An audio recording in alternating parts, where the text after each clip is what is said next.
In 1972, a tiny Swiss watch company made what might be the dumbest business decision in luxury history. While the watch industry was being crushed by the quartz crisis, Audemars Piguet launched a watch that cost more than many gold watches. Some people thought the company had completely lost its mind, but decades later, that same watch would become one of the most recognizable luxury products on earth.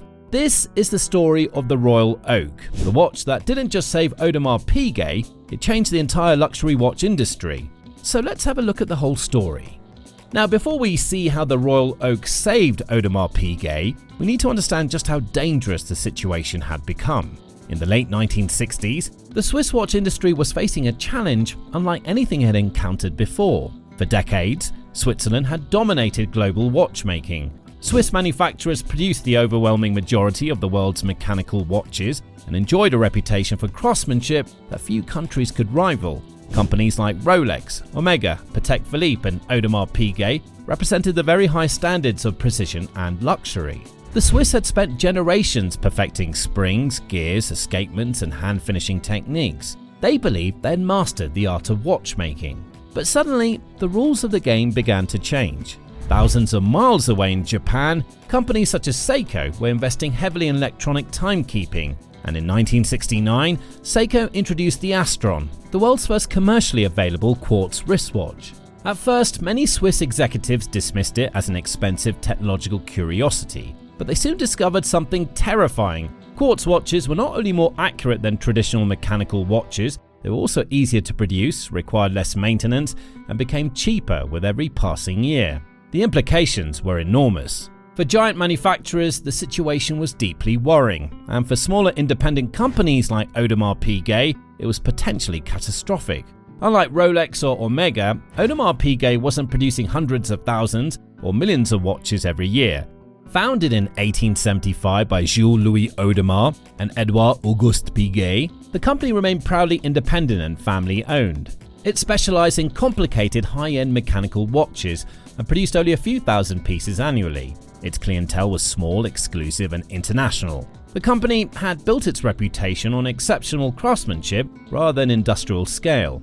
But exclusivity can become a weakness during a crisis, and the same happened with Audemars Piguet. The brand couldn't compete with Japanese companies on price, it couldn't compete on manufacturing volume, and it certainly couldn't compete in an electronics race, although it tried. The company's entire identity was built around traditional mechanical watchmaking at precisely the moment the world seemed to be moving toward electronic timekeeping. Every year, the pressure increased, and every year the old business model looked more vulnerable. The company didn't simply need a new watch, it needed a new vision for luxury itself. Because if mechanical watches could no longer compete on accuracy, then they needed to compete on something else entirely. And when traditional solutions no longer worked, Audemars Piguet turned to a man whose imagination would reshape the industry. In the early 1970s, with uncertainty hanging over the Swiss watch industry, Audemars Piguet reportedly turned to one of the most talented designers in the business, Gérald Genta. Even before the Royal Oak, Genta had already established himself as one of watchmaking's most gifted creatives. Over the course of his career, he would design some of the most iconic luxury watches ever made. But at that moment, Audemars Piguet wasn't looking for another elegant dress watch. It wanted something completely different.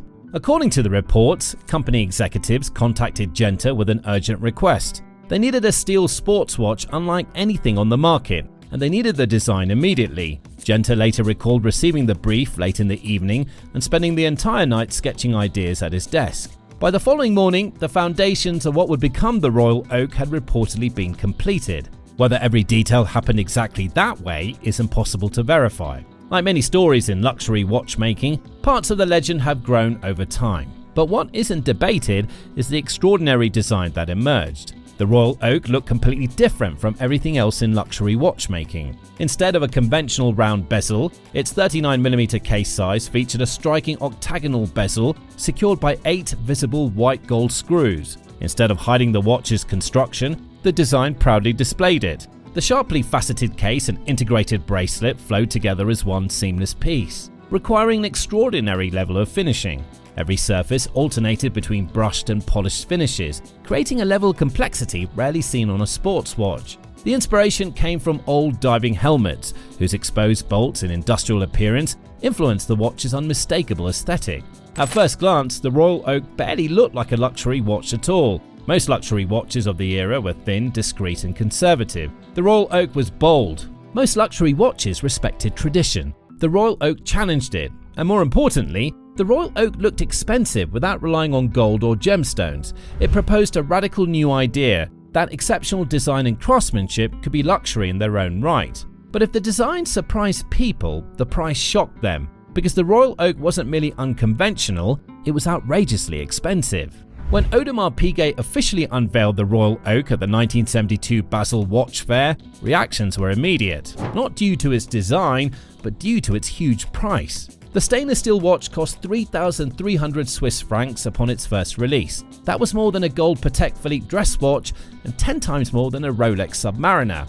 The watch that was supposed to save Audemars Piguet amid the quartz revolution initially came across as an over-the-top timepiece for a very select crowd, and in the beginning, it definitely was. To understand just how shocking that was, imagine walking into a watch boutique in 1972.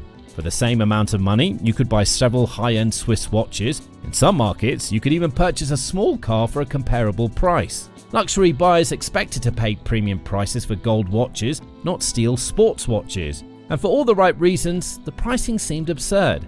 For decades, steel had been viewed as a practical material. Tool watches use steel, military watches use steel, everyday watches are made of steel. Precious metals represented prestige, platinum represented exclusivity, stainless steel represented utility. Audemars Piguet had effectively turned that entire logic upside down. The company believed it wasn't selling raw materials, it was selling craftsmanship. The Royal Oak's integrated bracelet alone required an extraordinary amount of hand finishing. Every link featured a combination of brushed and polished surfaces that demanded countless hours of skilled labor. The sharp edges, complex case architecture, and meticulous finishing made the watch far more difficult to manufacture than most traditional round watches of the era. But here's the part nobody talks about. Some industry insiders openly question whether Audemars Piguet had completely lost touch with reality. Who would spend that much money on a steel sports watch? And why would anyone choose this strange new watch during a period when the entire Swiss industry was already under pressure? Many believe the company had made a catastrophic mistake. And inside the industry, many believe the Royal Oak would soon disappear into obscurity as one of the most expensive mistakes in watchmaking history. And for a time, it looked like the critics were right. But history had other plans. What happened next didn't just change the fate of the Royal Oak, it changed Audemars Piguet forever. The Audemars Piguet Royal Oak became an icon by pioneering the luxury sports watch category. At first, the watch moved slowly, sales were modest, and criticism was loud. But something unusual began to happen in the years that followed. The same steel sports watch that was once dismissed as overpriced started attracting a new kind of buyer. Yes, it attracted the buyers who bought it for identity, status and design that stood apart from others. And as demand quietly grew, Audemars Piguet did something rare in Swiss watchmaking. It doubled down instead of retreating. The company refined the Royal Oak, expanded the line and built its entire modern identity. Over time, this single design didn't just rescue a struggling product, it transformed Audemars Piguet from a small workshop into one of the most powerful names in modern luxury watchmaking. Not just that, it ranked as the number 4 Swiss brand by revenue, generating over 2 billion francs in sales in 2022.